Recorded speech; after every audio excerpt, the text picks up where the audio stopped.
in his life. Okay, ma'am. Okay.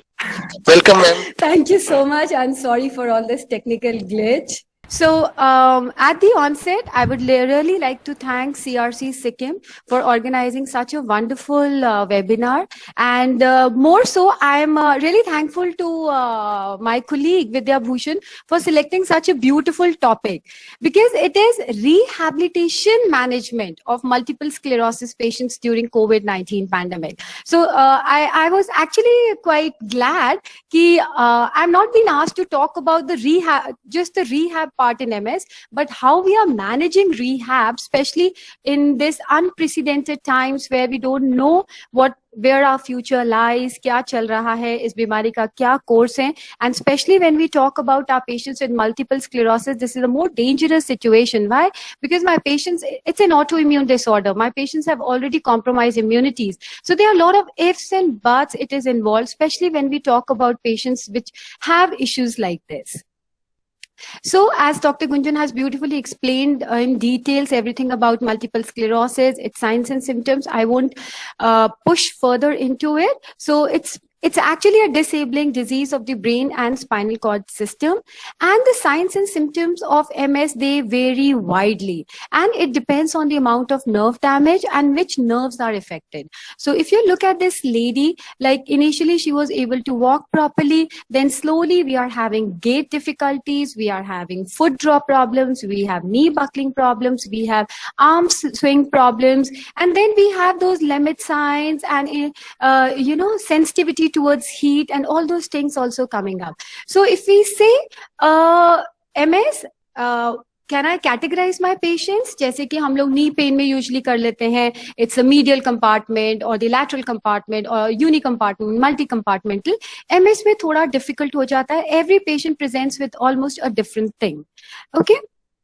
But there is a scale which is a very standard scale और जिसको हम लोग use करते हैं to categorize the patients on the basis of certain criterias. So अगर मैं as a physical therapist बात करूँ, if we have to manage their disabilities, so definitely what I need to look into is the amount of disability जितना मेरा patient present कर रहा है. Okay? But when we have situation like COVID-19, it almost came like a sudden blow on the head. Nobody was prepared. In fact, nobody is ever prepared for any disease. But when a disease, it just spreads around the world, nobody knows about its origin and all the theories are floating around. Everybody is scared. Everybody is confused, but the population which is most scared is the one who are already having a lot of comorbidities. So this was one very big challenge that came in front of us as a physical therapist. And moreover, I would like to highlight here, everybody is moving towards online system and all. Physical therapy is one branch where we need to touch our patient. We need to feel our patient. We need to feel their ranges. We need to feel their muscles. So the challenge was, can we actually go online? And if yes, how? So what forced us to think about going online was definitely the access to therapy sessions was largely restricted. Lockdowns हो चुके थे, patient घर से बाहर नहीं निकल रहे थे, ना निकलना चाह रहे थे, and ना as their health care providers हम चाह रहे थे कि वो अपने घरों से बाहर निकलें. So online learning was the new norm, जिसको हमें ना चाहते हुए भी adopt करना ही था. But if I talk about the recommendations of rehabilitation services by RIMS, so they say आप जो भी service MS patients को provide करते हैं, make sure it is of high quality, it is as accessible as possible, and you are continuously adapting it according to needs of the MS patient. It is flexible, it is timely, and most importantly, evidence and experience based. So इतना सब कुछ होते हुए भी again the question was कैसे पहुंचे अपने patients तक. And if I talk about latest publications, there are few articles which were published in the one of the very famous journal, Neurology. How does coronavirus disease sheltering in place affect ambulatory activity in people? So their conclusion was that physical activity is reduced in people with MS due to shelter in place. So lockdown का बहुत ज़्यादा severe effect हुआ था in already I would say differently abled patients. And then determinants of recovery from coronavirus disease in people with MS. So इस study में उन्होंने बताया कि physical disability and anxiety prior to the pandemic are main determinants of persistent COVID-19 symptoms among people with MS. So this was really one of the very scary findings, because physical disability, yes, those who have MS, definitely kuch na kuch unko disability aaya hoga, and anxiety is a part and parcel of our lives. So they are one of the main determinants of COVID-19 symptoms among the patients. And at this point of time, I would like to mention ki hamari ek bahut hi pyari patient thi who continued little physically but more mentally with the exercises जो हमने अपना एक program करवाया था, but unfortunately she could not fight against COVID-19. So this is very, very disheartening, but yes, we have to learn from our experience and keep moving forward. And then there's another study, impact of COVID-19 on multiple sclerosis care and management. So their conclusion was that definitely there is an immense challenge in keeping the standards of care. See, it is not like, the YouTube is flooded with material. WhatsApp is flooded with fake news, good news and all. But at the same time, we are committed to our cause. As a professional, it is very important to provide a good standard care. It is not just कि आपका जो मन आ रहा है आप अपने patient से करवा रहे हैं. And definitely telemedicine, it needs to be implemented. Gathering data on their disease modified therapy, what they are doing, that is also important. And this was a very beautiful study, keeping the standards of multiple sclerosis care through COVID-19 pandemic. So how they actually adapted, इनकी already जो study चल रही थी, कैसे उन्होंने adapt किया to this pandemic. So basically they emphasize more on individual and group based rehabilitation, and keeping in mind कि एक MS patient में societal impact क्या है, लॉकडाउन का impact क्या है, एक fear of contagion का क्या है, impact on MS therapies क्या है, and patient level पे क्या impact हो रहा है, उनके rehabilitation पे क्या हो रहा है, and health care पे as such, when their doctors are not available, their therapists are not available, they are not able to get their clinical test to know the course of disease, how can we modify things? But out of all, what really interested me, that tele-rehabilitation is the new go-to. We cannot avoid that. So definitely seeing all these things since, I guess in India, we started getting alert by the end of November or maybe December 2019, quite little before the pandemic struck us. So it was a time to just pull out something and to be available to our patients. So the first thing that strikes us is availability of online therapy. Now we know that India has almost become the second largest smartphone market user. And usually मैं अपनी audience से share करती हूँ कि how excessive use of smartphones are leading to our neck ache and backache. But then that's the other side. The beautiful side is through their smartphones, we can reach out to our patient far and wide. So definitely it has a potential for service delivery, and this is going to increase with time. Okay, now this is something interesting. If we compare online physiotherapy with offline physiotherapy, definitely there is a reduced OPD visit during such pandemics. If the caretaker is not available, then also we can interact with our patient. There is a reduced need of transportation. We can develop a strong relationship with our patients when they are in their personal space, because few patients get quite anxious when they are in a new place.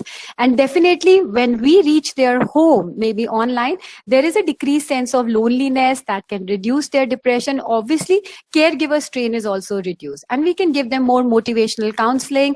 And this, I would say, is a question mark. Whether home programs lead to higher adherence in the protocol, we will look a little further. Okay, so this is my center in Patna, where we are more into Pilates-based rehabilitation. And just like any neuro rehab center, we've been equipped with all the Pilates equipment, body weight support, proprioceptor, balance training, apart from the usual electrotherapy that we use. So here's a small sample of exercises that we usually give to our MS patients in the department.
All right.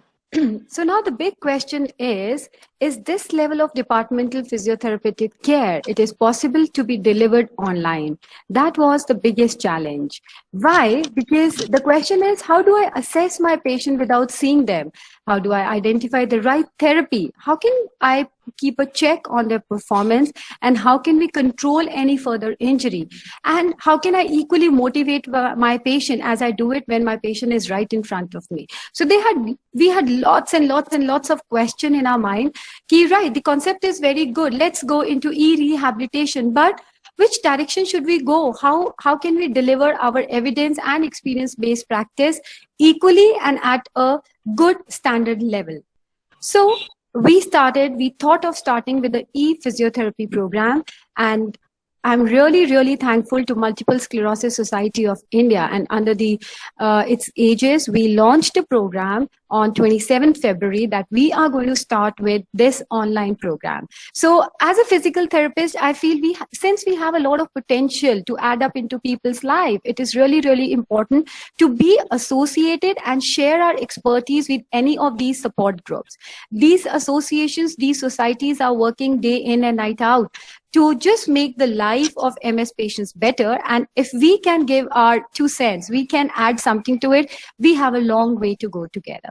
So we introduced ourselves, we told our patients what program we are going to start, and on 8th March, we commenced our first ever 6-week program. Probably this was the first one to be initiated worldwide at such a large scale.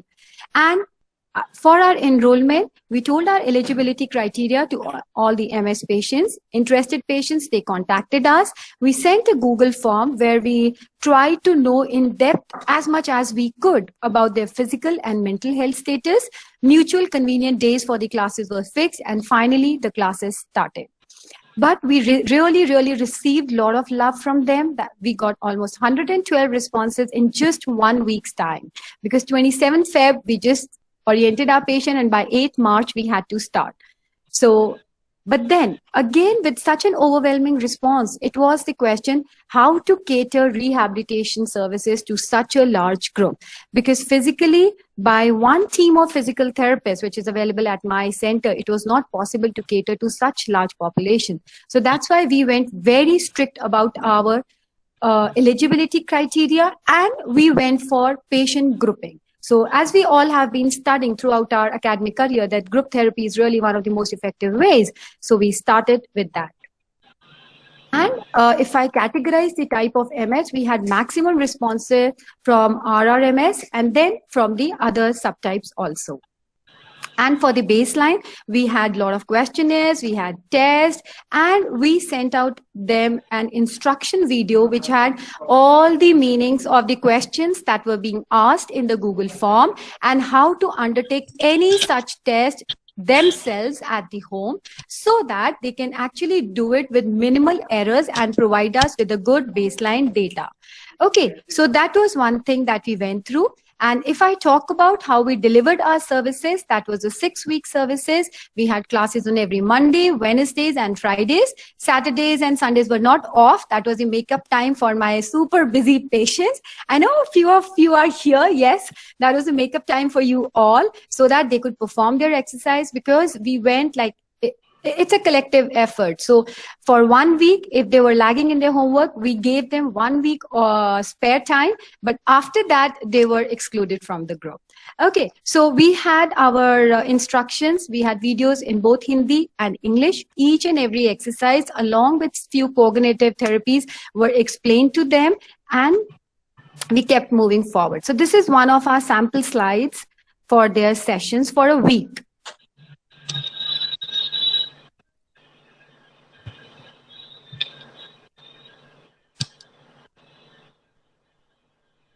We basically followed Jeffrey's protocol, and because all my patients were mobile with or without assistance, and to acquaint them what is going to happen with them throughout the week, we used to send them the introductory video before the start of the week, that on day 1 we're going to do this, day 2 this exercise, and day 3 this exercise. And on the day of the exercise, individual exercise with complete explanation about each and every step was given to the patients, and how many repetitions they have to do, everything was explained to them in those explanatory videos.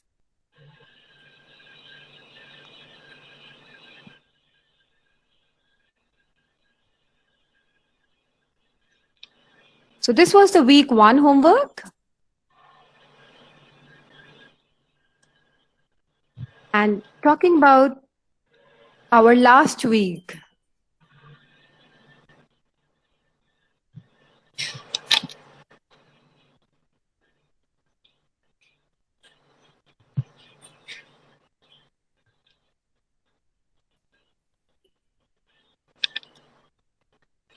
And believe me, my patients, they actually could do this at the end.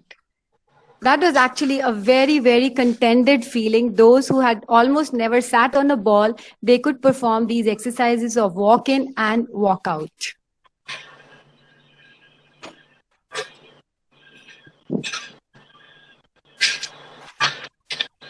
So when we send them their homeworks, we made sure that their daily evaluation of the performance was done. And for that, we made use of, not better than anything, WhatsApp. So all the patients used to perform the exercise. They used to send us the videos back, and then we used to evaluate them and send them the feedback. So like this one group is full of more than 290 or 300 videos, and then few patients preferred sending individually. So there was a lot of check that we continued having on them about their performances.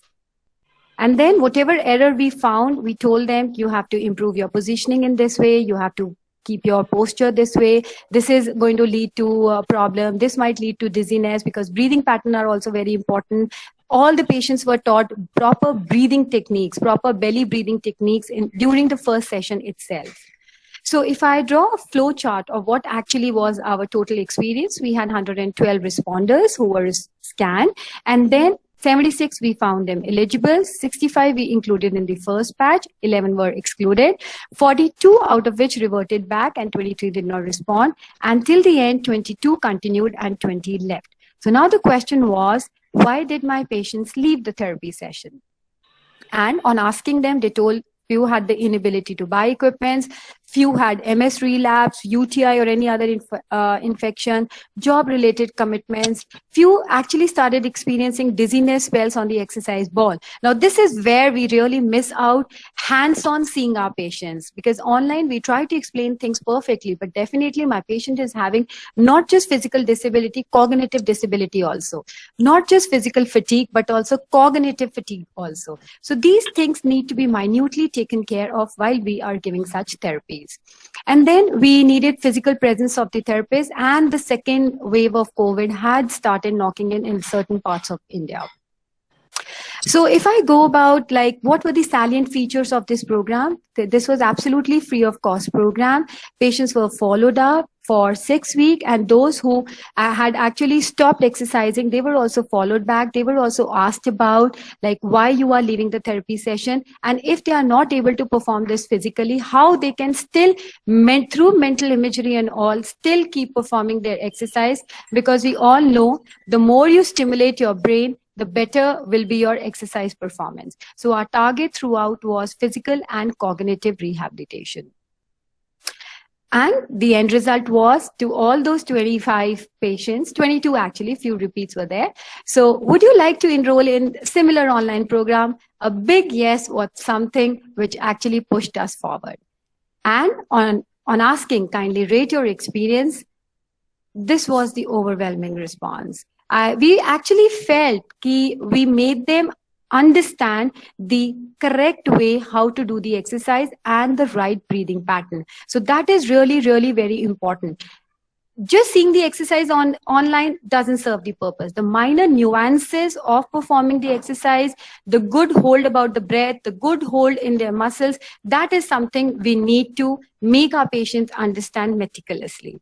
And then Yeah, they kept falling down from the ball. They were afraid. And yes, non-availability of caretakers sometimes comes in our way. And yes, gym ball, I still appreciate my patient for taking that, taking that edge to try gym ball for the first time on their own. So that is something which was really good. And this is one of my favorite response. I stay in a village, so there is no physiotherapy class available, and they were happy with this. So definitely online thing, we can reach far and wide. And we have still a long way to go ahead. The phase 1 for my mobile MSP is done. We need to design more evidence-based practice for our wheelchair-bound patients and then for our bed-bound MSPs also. So virtual classrooms and virtual learning networks have real great potential. And just like today, we are in different parts of the country, but right now we are sitting in Sikkim, sharing our views, sharing our experience. And this is a good exchange program where we are learning from our audience and exchanging our experiences. However, still the real physiotherapist inside me still says that the on-site physiotherapy sessions are irreversible. Maybe we need to get more innovative. We need to make it more comprehensible, more friendly, and definitely for any online program, just like for the classes of our children, it requires equal efforts from the therapist and the patient and their family. This is not one-sided direction. So in summary, we cannot foresee and be prepared to all the forthcoming challenges which COVID-19 will bring. But what we can do is we can actually learn from whatever has happened now. We can be really innovative and we can be creative, and let's start working as a team to achieve more together.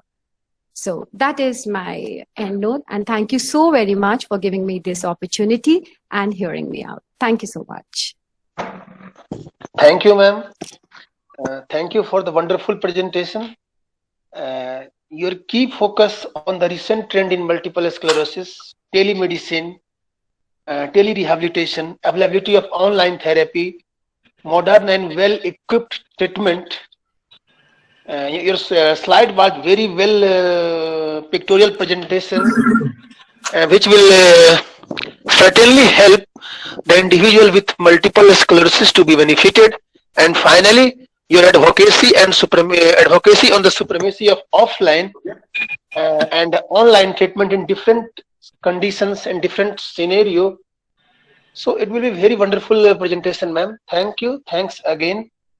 And now I am requesting our next resource person, very well renowned, Anirvan Banji, sir.